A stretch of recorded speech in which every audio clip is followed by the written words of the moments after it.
Welcome back to the SEO Weekly, where queries are weird, advice is controversial, and everything depends. I'm your host, Garrett Sussman of iPullrank, and it's been a couple of weeks because of the Thanksgiving break where I ate a little too much mashed potatoes, some turkey, some pumpkin pie, but we had some interesting things go down in the world of SEO. Google just announced that they're having a mobile-first index rollout postponement, potentially indefinitely. We've got that November core algorithm update, winners and losers. And we've got the 2021 local search ranking factors report from Darren Shaw and the team at WhiteSpark. So excited to dive in. Let's do this. Okay, so first up, we've got another product reviews update. Back in April, there was an original update all about an in-depth reviews about product. They thought that there was a lot of thin content that was ranking, and so Google said, heads up, we're going to update the algorithm for product reviews that actually are in-depth, comprehensive, really well researched, and they're taking it to the next level. This already started rolling out. It'll be over the next 3 weeks, but the two key changes are they want more visual content, and maybe this is tied to mom, but they want images and videos and audio to support the review that's actually your personal experience. It can't just be stock imagery. They want it to be personal. And the second part is they want a variety of links for where the consumer can purchase the product being reviewed. So this might actually tick off Amazon, but in order to rank higher, they want a variety of links for purchase. Now, there was an interesting thread on Twitter that came out of this. Hat tip to Glenn Gabe for kicking this off, but basically they wanted to identify whether for the linking purpose, if you could mask the link. John Mueller and even Alan Kent pointed out that, you really shouldn't, for affiliate links, do any sort of masking. Google might even pick up on that. Now, there was a little bit of confusion about whether this is about affiliates or about product reviews. They clarified it's about product reviews and not necessarily affiliates. Adam Reamer actually chimed in and said, affiliate content doesn't just have to be reviews. You could be doing a recipe for some delicious, meal, and then for all the supplies you have affiliate links. That's not necessarily a review. So keep your eyes peeled for this rollout, especially if you're doing product reviews. It could potentially impact your rankings. Okay, so here's a really cool one that's been surfaced in the wild. Actually, John Henshaw of Coywolf identified this back in August, but it's this kind of expandable snippet carousel. So below a link, there's a series of tabs, and for each tab, it has featured snippet content. Now, everyone was hitting up Barry Schwartz saying, is this new? Is this new? Is this new? While it's not new, it does seem to be rolled out in more dramatic style. More people are seeing it populate. Do we have a really good name for it yet? Some people are calling it tab jump to links. Some people are calling it item list. Some people are calling it expandable snippet carousels. It's a pretty cool one. I think it's another thing that's kind of tied to mom and diversifying the SERPs. So keep your eyes peeled on that. One thing that's interesting about this carousel is it does seem to be sourced from H2s. That's what a lot of people are picking up. So H2s in your content, possibly like actual jump links of H2s or table of contents could be sources for this type of featured snippet. So the other big news is that Google actually has dropped the deadline for mobile-first indexing. They initially announced this, they've been working on it for years, and the initial deadline was back in March of 2021, this year, where they said, okay, we're no longer going to be crawling the desktop version of your site for indexing, we're only going to use the mobile Googlebot. So everyone naturally wanted to move over and make sure they had parity with all the content that was on the mobile version. Well, now it sounds like it's been a little tricky for some bigger websites. 70% of the internet has got this covered. They got this on lock, but 30% are struggling despite, making moves. So they came out, John Mueller said, we're postponing the deadline indefinitely. What does this mean? Well, at some point, sites will still be moved over to mobile index. It's in Google's best interest to do so. There's just no hard and fast deadline for things like, HTTP privacy that we've had in the past, or core, page experience updates. The mobile first index is going to happen at some point. SEMrush put out another great Twitter thread, this time by Rejoice Ojiaku, all about how aspiring talent can get involved with SEO. Like, if you're questioning it, there is a place for you in our industry. Every organization needs SEO, and there's so many different types and so many places to learn, and Rejoice does a fantastic job of breaking it down. Check out her thread and check her out. She's an enormously positive voice in our industry. So this week, Lidia Infante published a great guest post on OnCrawl all about search intent. Search intent is really important to cater your content for what your users are actually looking for, and you're more likely to rank if the content matches the search intent. It can get very complex and nuanced with different types of search intent out there, but there is a basic level that Lidia started with, and I love. It's applied in SEMrush's tool, but focuses on informational, navigational, and transactional. And so what she did is she put together 4 steps that you can use to take search intent and apply it to the way that you use it, implement it in your SEO and your content. So step 1, she said, choose your search intent framework, whether you're going for that basic or something more complex and nuanced. Identify the inferred intent. So look at the keywords and figure out, what is the intent for each of these keywords? Incorporate that intent into your content that you're targeting, and then measure the value of that content. Very straightforward. I love how she made it very approachable for any type of content marketer or SEO. Check out the rest of that blog post with her guidance there.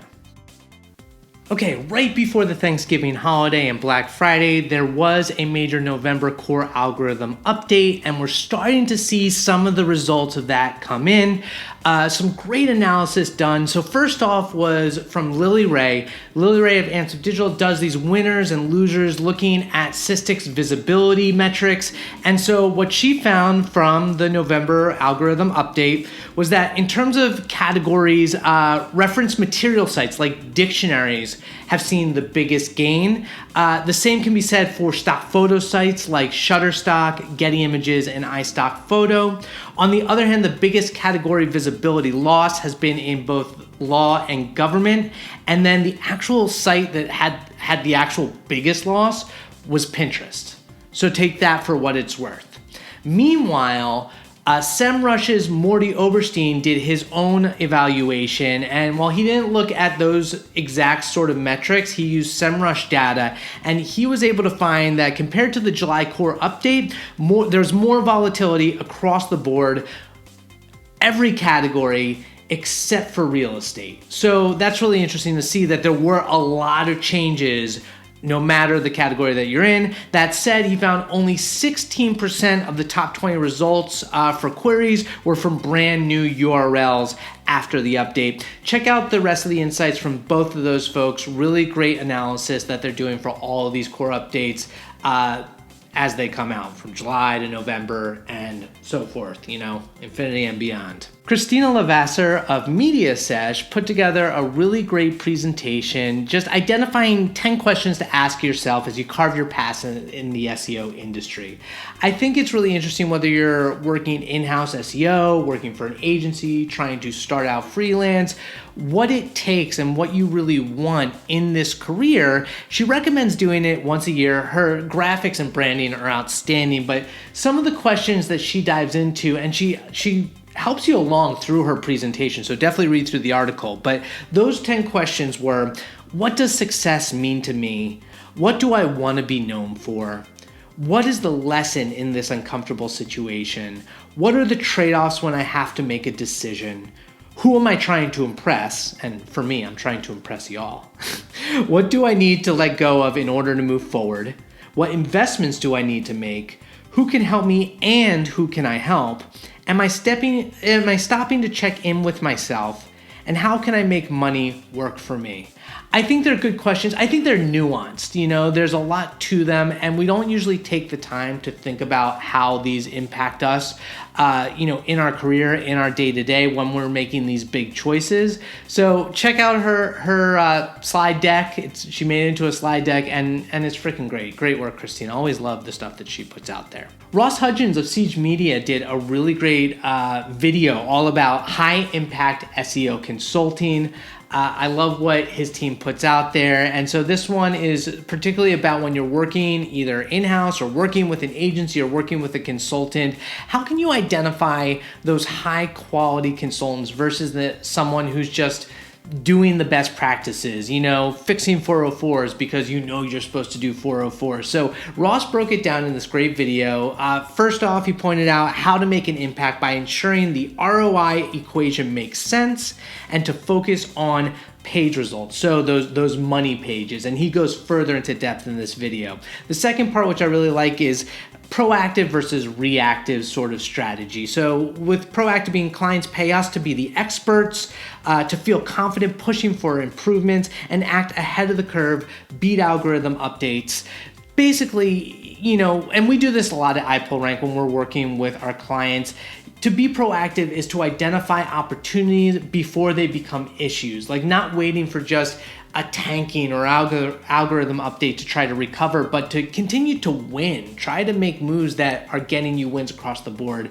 Check out the rest of Ross's video in the description notes. Every year, Darren Shaw works with all the experts in the local search industry to identify what are those factors that will help you rank in local search for any sort of query that triggers a, near me or is proximity based. What's going to get you to appear in organic rankings? What's going to get you to appear in the local pack? So if I'm looking for, a dog groomer near me, what are those factors according to all of these experts who work in it day in, day out that's going to have you show up as 1, 2, 3 in that local pack or actually have your website appear for those local rankings? So the results are out. It's a really well-designed study. They've been doing it over the years, so it's always interesting to see how it's changed year to year.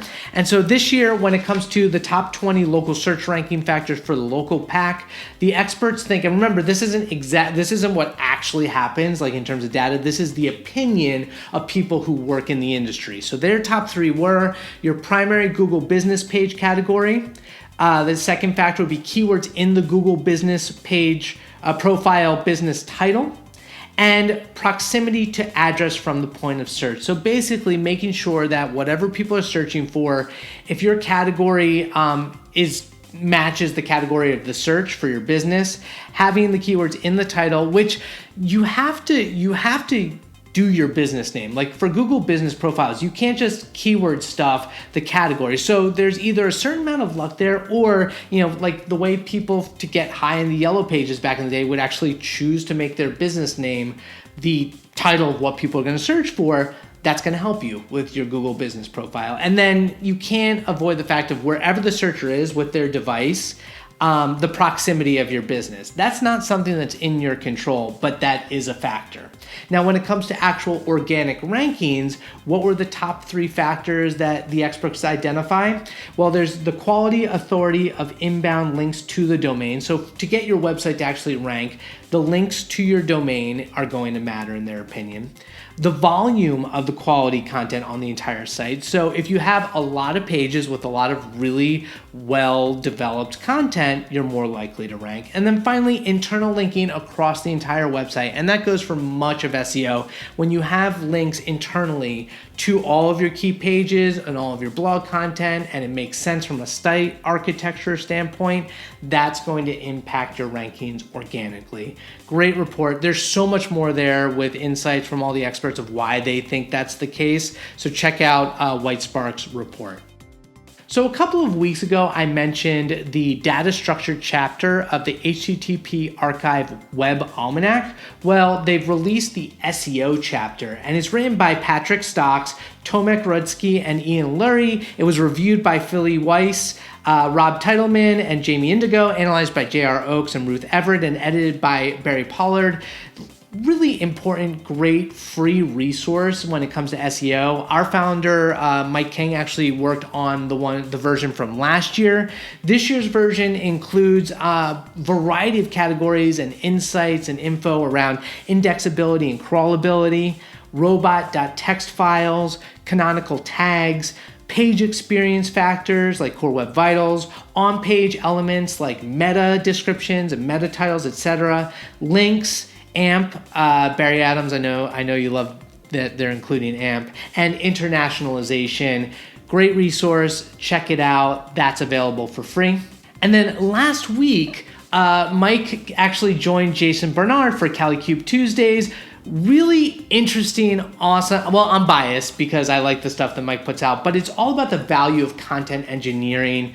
Mike went deep. He digs into how our team at iPullrank tries to understand how Google evaluates websites and entities, and then how you can build content based on a variety of different factors to kind of be there for exactly what Google is looking for, knowing that Google is a moving target, but to actually engineer content based on the levels of these ranking factors as best as you can with a wealth of information and data points to do that. It was a fun conversation between Mike and Jason. Songs were sung. There was no rapping, but there were songs sung. Check out the full video. It was quite enjoyable.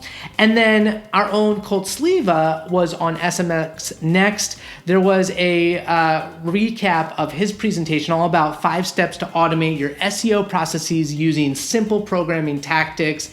So what Colt did here is, if you have some programming experience and you're just getting to SEO, there are so many different tasks that you can automate with some simple scripts that you can put together. So Colt started in the presentation and broke down like what you need ultimately to create a data storage space, to craft data visualizations, to develop a feedback loop, to build out SEO alerts, and then you can automate SEO processes with programming tools. So what are some of those possibilities in terms of automation? You could, automate segmentation, or you could automate analyzing internal links for link sculpting. If you want access to that full deck and presentation from Colt, the link to that will be in the description down below as well. And finally, for tools and feature updates, Stat, which is a Moz tool that they bought back in 2018, has added the ability to track indented results. So in the SERPs, when you see the results indented, you can track that in Stat.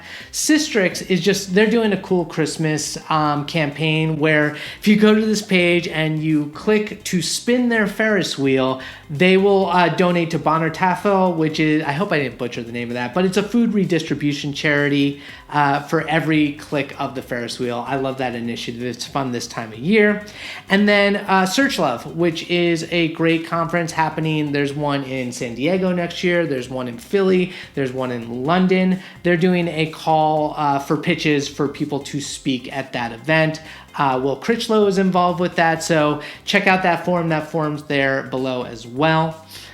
And finally, when it comes to Rankable, had a couple of great episodes. So yesterday we had Simo Ahava join me. We talked all about Google Tag Management and the importance of that for governance and control at your organization.